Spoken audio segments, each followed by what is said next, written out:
So we've all had that experience, right? We're faced with a certain situation and we know the right thing to do, but we can't do it. And so you wonder why that is. Like, what creates that? It's ultimately a self-victimization because we know the right thing to do and yet we're not doing it. And so by not doing it, we're going against our morals and values. We're setting up a situation where we might shame ourselves or belittle ourselves or think less of ourselves.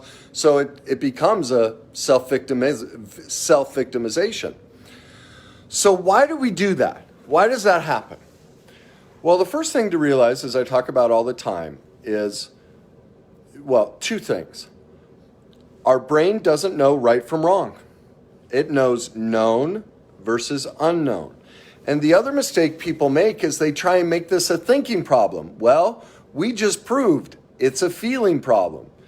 And so the reason, because look, we're thinking about what to do. We know what to do, but what happens? A feeling comes up. Fear, anxiety, guilt, shame, all that could be, for each person it's different. There are all these feelings. And that feeling is so overpowering, we can't do the right thing. And so the mistake people make is, they try and throw thought at all of this. Well, that's not where the answer is. The answer is a feeling. It's a feeling problem and therefore a feeling answer. So where does the feeling problem come from? Because what we've just figured out is we can't do the right thing because of a feeling problem. We can't overcome that feeling. So where did that feeling get created? Why does it pop up at that time? Well, that's all trauma. That's childhood trauma. That's a procedural trauma memory, what's called a procedural trauma memory, okay? And so your brain and body is actually addicted to that feeling. And it feels, remember, the brain seeks what it knows. And so for you to do the right thing, it doesn't feel right.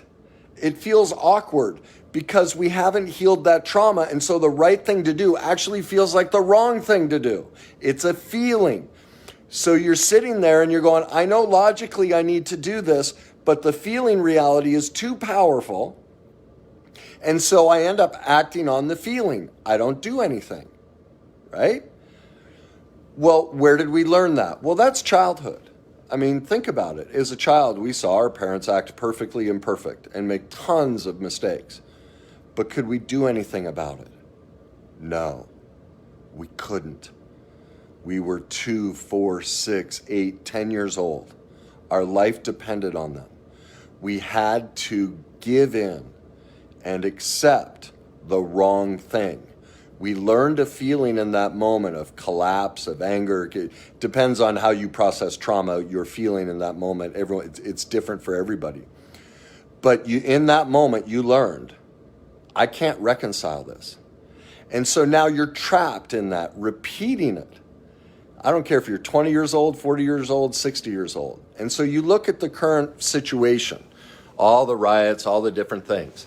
And everybody's throwing thought at it. They want to blame the cops. They want to blame white people. They want to blame black people. They want to blame Democrats. They want to blame Republicans. All a complete waste of time. Total waste of time. Or let's have new laws and new requirements and new testing. Complete waste of time. It's not even addressing the issue.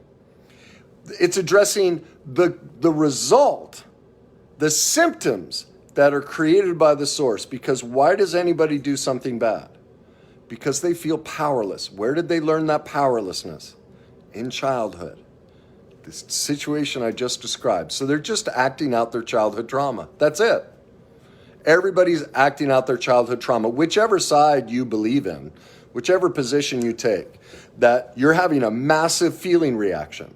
Well, when you do the discovery work, you'll see, oh my God, I'm feeling just as powerless or just as powerful, depending if you're writing or what you're doing. You're just trying to reconcile the childhood trauma you went through.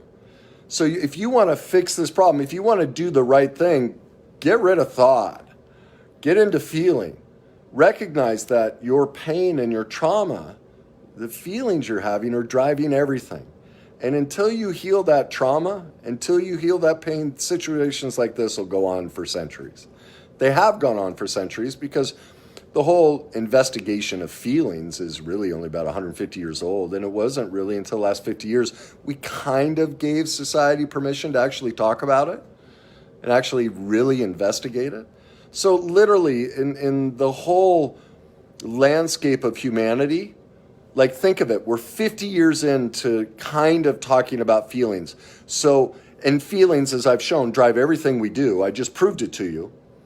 And so we literally as a species, emotionally, haven't even discovered fire or tools or that the earth isn't flat. Like that's how early we are in the discovery process and our maturity level feeling wise. Like we have so far to go as a species. And that's exciting.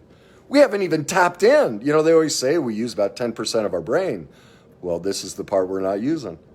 The skill set to develop feelings, boundaries, codependence, love addiction, love avoidance, how to heal from trauma, all the different things I speak on, anxiety, stress, depression, those are all feeling problems. All of them. All resulting from trauma. So we are very fortunate. Our generation, we are at the beginning edge of discovering fire, of discovering tools, because we're the first real generation, or the last couple generations, to actually investigate the source of the problem, feelings. And so we're groundbreaking. We're all trailblazers. So my suggestion, it's up to you. You don't have to do what I say, but if you want to be a trailblazer, go become an expert in what you feel. That's the solution. You want to change the world? Heal your trauma. That's it. And nothing else. I mean, you can take any of these situations. They all start. Everyone's acting out their trauma. That's it. So if we want to change the world, let's deal with the source of the problem. At least to me, that's what I choose to do. You get to do what you want. But so anyway, if you can't do the right thing, recognize what feeling you have and then start doing the work to see where you learned that feeling and how you're just repeating it against yourself. My book will show you that process. If you don't know how, pick up a copy of my book, Your Journey to Success. It lays out the whole process for you to discover it. So anyway, let me know your thoughts. Hope you're having a great day. Bye-bye.